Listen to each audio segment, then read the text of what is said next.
Such a happy boy. And this one too.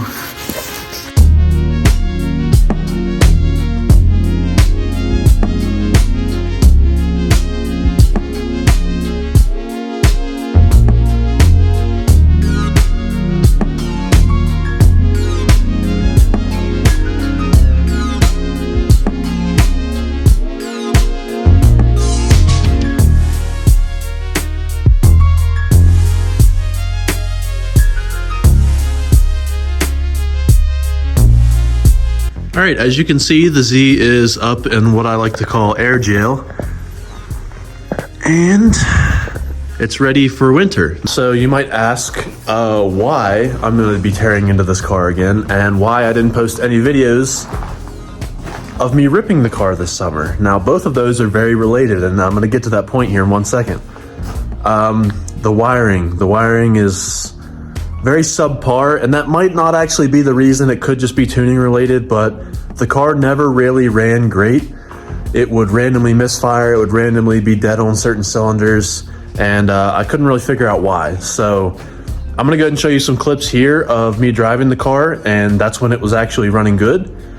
And then I might actually put a clip as well of it not running good when it was on like 3 cylinders. But after those, we'll go ahead and get into the problems and what my plans are for this winter.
So, I know a lot of you are going to hate me after this, but I'm going to go ahead and show you the flaws of this car because I feel like a lot of people don't actually show their flaws.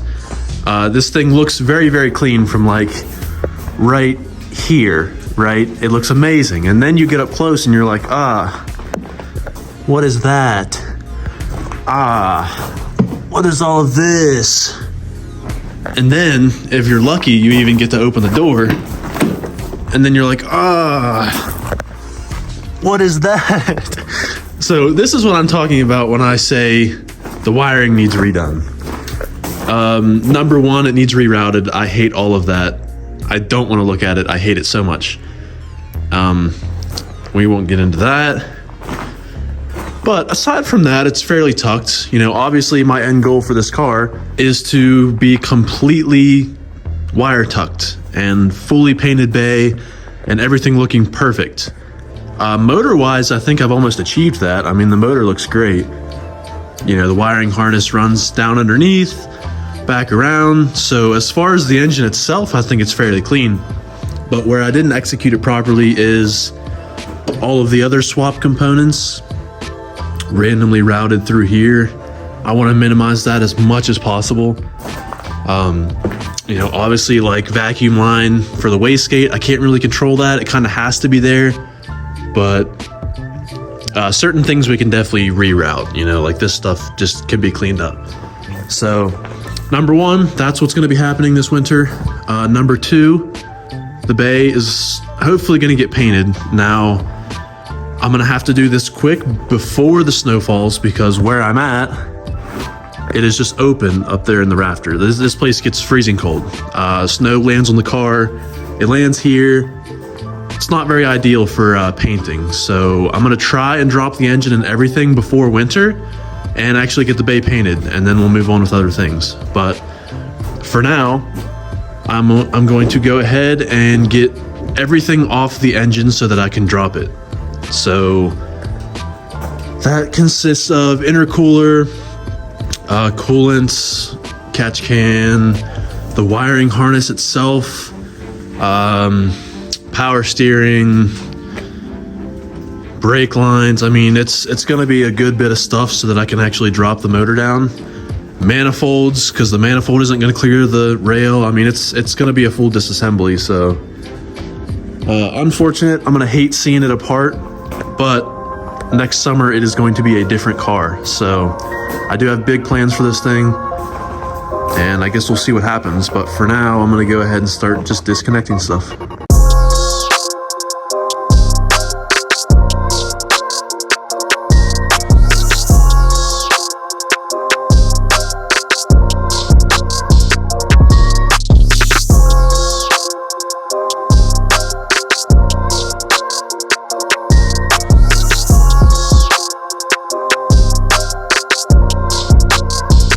Alright, here's the first update. I believe the whole exhaust side is completely disconnected. So that's everything. That's turbo off. My radiator piping, alternator's unhooked. That coolant line, all the grounds. I mean, it is completely taken off. Oh, it looks so weird. I'm kind of disappointed right now. It's like seeing all your hard work just disappear. But for good, because there won't be this rat's nest next time, and that block needs this is what I'm talking about. I mean, this is what you see, or this is what you don't see underneath of all that stuff, but this is what I see. This is what I know is there, and that's what bugs me. You guys don't see this stuff, but I do. Which, by the way, what the heck, this thing was like brand new. What is this? I guess the flex and everything that the engine's put on it cracked all the powder coat off, and now it's rusting out. I guess while that's off, I need to take it and powder coat it, which is kind of annoying. I shouldn't have to do that on a brand new part, but whatever coating they put on this thing was not strong at all. Unlike Harv's Garage coatings. Just saying. Anyways, that's no hate to Freed Engineering. They're freaking awesome. They make all sorts of swap parts for this car. But all right, what's next? This side. Also, I need to drain the oil because that turbo feed line is just throwing oil everywhere. So yeah, we're gonna go ahead and get started on this. Drain the oil. We gotta drain the power steering. This manifold freaking sucks to get off, and I'm not looking forward to it. It sucks so much. It's even worse on the GTE, so I shouldn't complain too much, because the you GTE boys, you know what I'm talking about. Most of these hole locations are like underneath, and they suck. But yeah, we're gonna go ahead and, I guess, get this side done. Not looking forward to it at all. So here we go.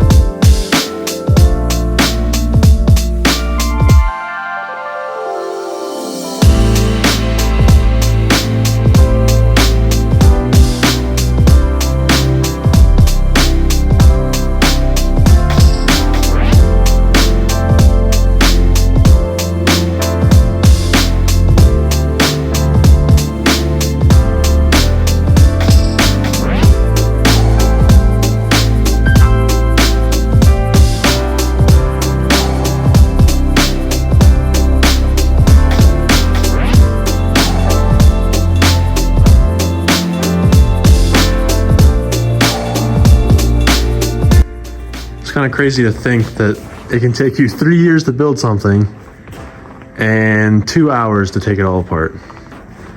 This is kind of wild. I haven't seen this view in a long time. I'm not sure what to think of this. Now, there's not a whole lot left to take apart.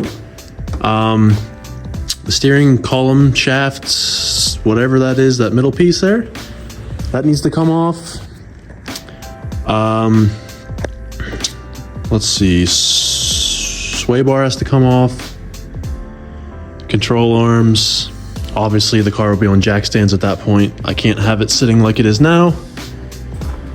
I'm thinking that that's it. I need to get that clutch line off there that goes back to the slave cylinder. Let's see. I can't think of anything else. So I think that's about it as far as pulling the motor. So then we can pull the subframe, which I might try something different this time. To get the engine and trans down on the ground, what I would normally do is disconnect it from the subframe and leave it up, and then pull the subframe and everything out from underneath of it and then lower the engine. But since everything is new under there and it all comes out nice and easy, and that I've done it 20 times by now, I might just hold the engine up, take off the subframe bolts and unhook the control arms, and then I should be able to just drop this. I have to disconnect the what is it called? End links. I gotta take off the end links as well and drop that. But then, theoretically, this will be down the ground and we can work on the engine bay. This is crazy. This is 1 day worth of work. I cannot believe I got this far. All right, day 2. I have an engine hoist. Shout out to the Wilson boys, because I didn't pay for that. Yeah, we're gonna get this motor pulled today, hopefully. I got like 2-3 hours, I think.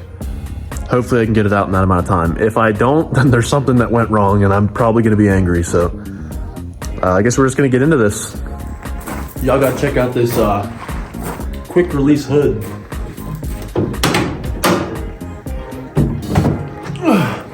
There we go.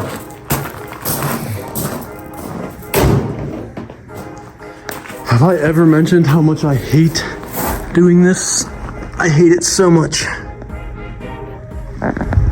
We got one side up on jack stands.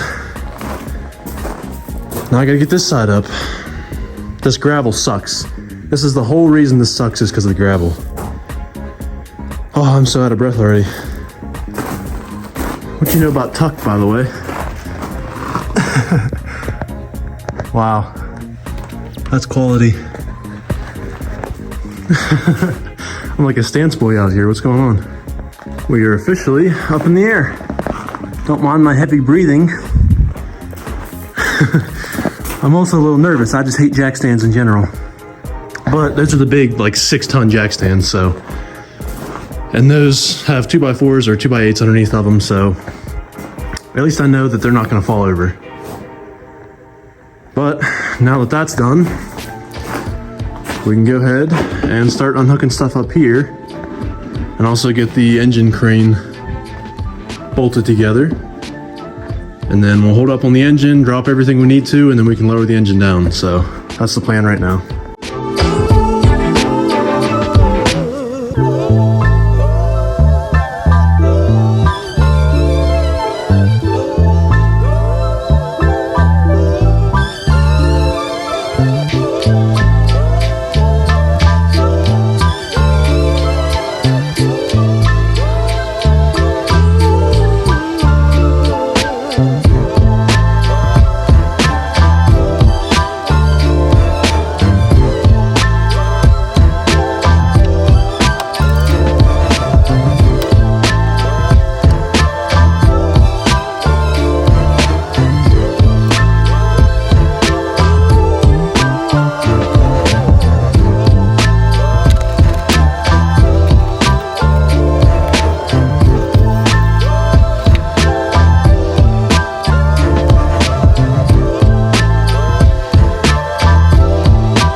Okay, so I just drained the oil as you saw. It looked perfect. The only thing was it was very runny because it had a ton of fuel in there. Because obviously the misfire issues, it was just dumping fuel and washing out the cylinders. So I already knew that the oil change needed to happen. So it smells like fuel. It's fully just trash oil. So I'm glad I got that out either way.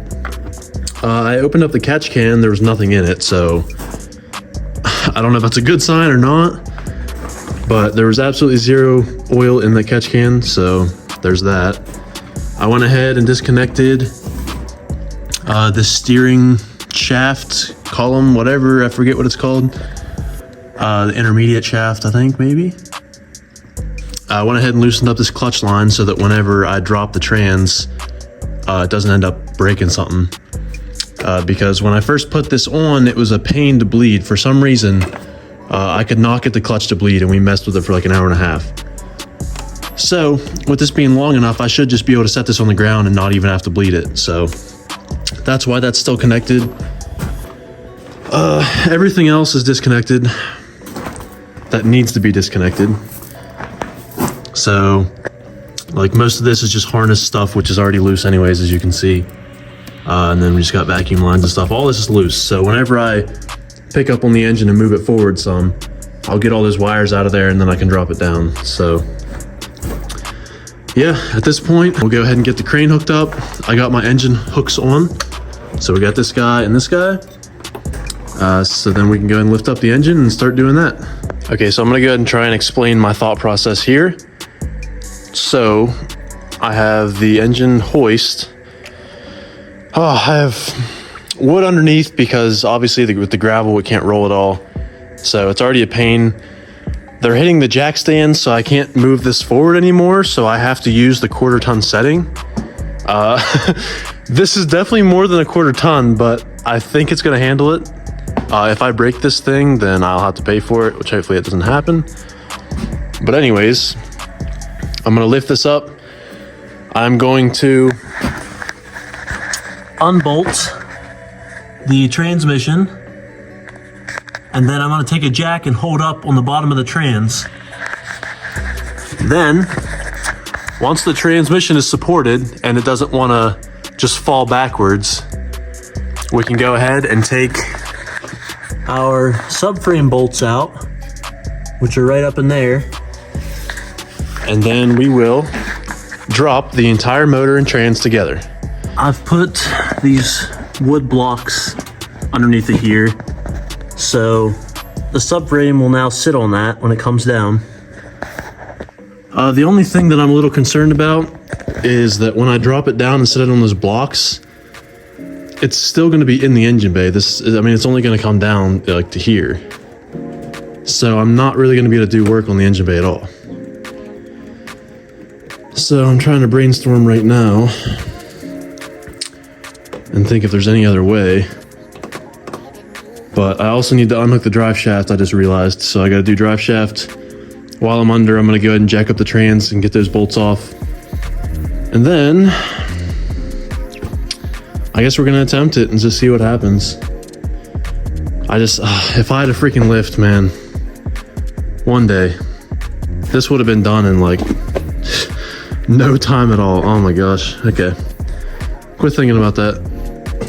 I'm gonna go ahead and get to work. So the transmission is now supported by the jack, and I have all the bolts out on both sides. So the next thing is to go ahead and jack up the hoist, and then I can pull off the subframe, and the whole thing will go ahead and drop down.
Okay, the motor is officially out of the car.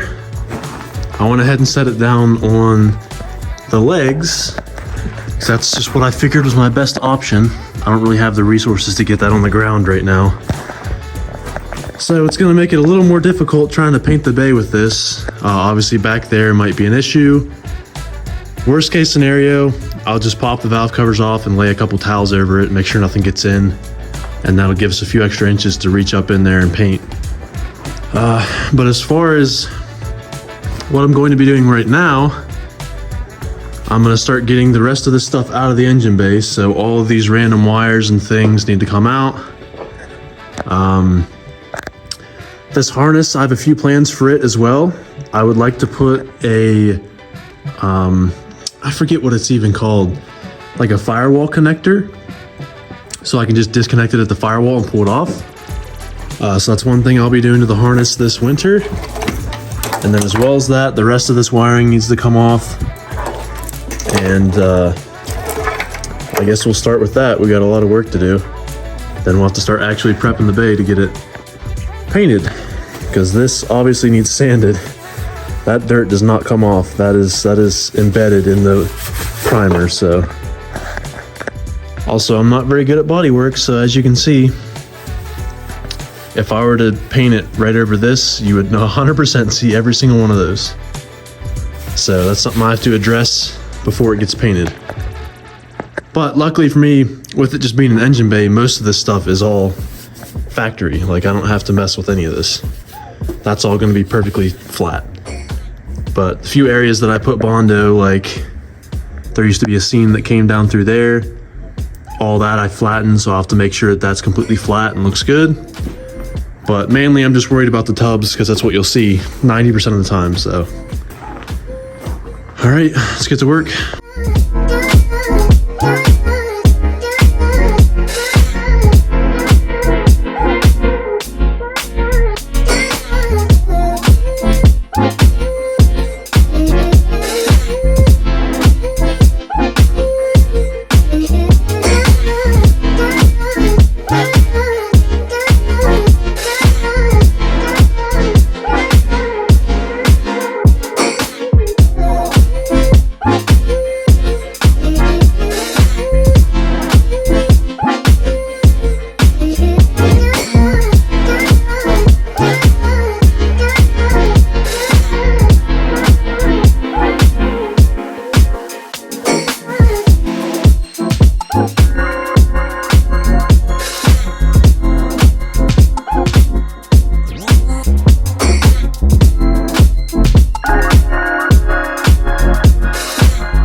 So I just set up my phone and time-lapsed me taking apart this whole side, and for some reason my phone just decided to quit recording halfway through.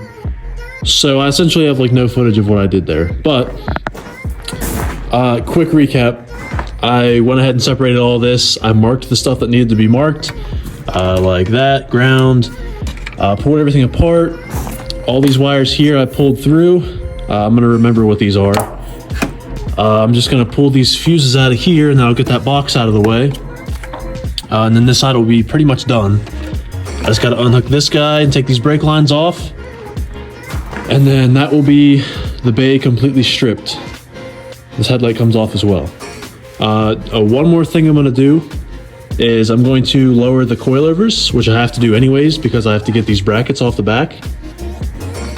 So I'm gonna take off these coils, and I'm gonna take off this top hat and powder coat it orange, because obviously the yellow I'm not happy with. So that's one other thing I'll be doing.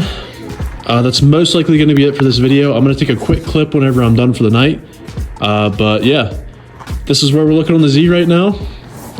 It's pretty crazy, to be honest. I cannot believe that I tore into it this deep already. It has been a few days into winter, so yeah. I have to make this quick because my phone's about to die, but everything is off on the bay. Literally everything. The only thing that's left would be to drop this and get these brackets off. Those wires need pulled through. And then other than that, the bay is ready to be prepped. So yeah, literally everything is done. I might have found some of the wiring issues. Both of these were grounds and they are completely stripped. Like that bolt just sits there and spins. Also, you can see the amount of rust. I mean, there's definitely a lot of faults with this car in the wiring department, and that's definitely my fault, and I take full ownership of that. But we're gonna fix it this time around. Anyways, yeah, this is it. We are 100% stripped back down to a bare shell on the front. Pretty insane. I cannot wait to see the next version of this car. It's gonna be insane. But anyways, that's going to be it for this video. Hopefully we're going to be painting the bay on the next video. That is my goal. If not, we'll just be working on the car because it'll be too cold. So either way, you're going to get to see some amazing content, all right?